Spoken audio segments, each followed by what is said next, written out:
விநாயகர் ஆசிரமத்தில் வளர்ந்து வந்தபோது அங்கிருக்கும் மரங்களில் ஏறி விளையாடுவார். அதேபோல் ஒரு மரத்தில் ஏறி விநாயகர் விளையாடிய போது மரத்தின் அடியில் இருந்த எலியானது வேர்களை கடித்து மரத்தை சரித்தது. மரத்தின் அடியில் வலை தோண்டி வசித்த பெரிய எலிதான் மரம் கீழே விழுவதற்கு காரணம் என்று விநாயகருக்கு தெரிய வந்தது. அந்த எலியை கொல்வதற்காக தன்னிடம் இருந்து பரசு ஆயுதத்தை எடுத்து எலியை நோக்கி வீசினார். விநாயகர் ஆயுதத்தை பார்த்ததும் எலி வலைக்குள் புகுந்து ஓடியது. பரசு ஆயுதம் எலியை விடாமல் துரத்தியது. வலை தோண்டியபடி பாதாளம் வரை சென்ற எலி சோர்வடைந்தது.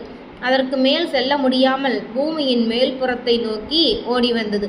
பரசு ஆயுதம் எலியை விநாயகரின் முன்பாக கொண்டு போய் நிறுத்தியது.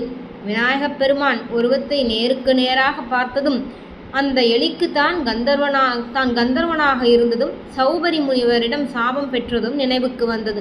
தன் தவறை மன்னிக்கும்படி விநாயகரிடம் வேண்டியது. மனமிருங்கிய விநாயகர், கவலைப்படாதே, உனக்கு சாபம் கொடுத்த முனிவரிடம் நீ சாபத்தை அப்படியே ஏற்றுக்கொள்வதாக கூறிவிட்டபடியால் உனக்கு என்னால் சாப விமோசனம் வழங்க முடியாது. நீ கந்தர்வனாக இருந்தபோது என்மேல் அதிக பக்தி கொண்டிருந்தாய். எனவே நான் உன்னை என் வாகனமாக கொள்கிறேன். இதன் மூலம் நான் இருக்கும் இடங்களிலெல்லாம் உனக்கும் மரியாதை கிடைக்கும் என்று அருளினார். அதை கேட்ட மகிழ்ச்சியடைந்த எலி விநாயகரை வணங்கி நின்றது.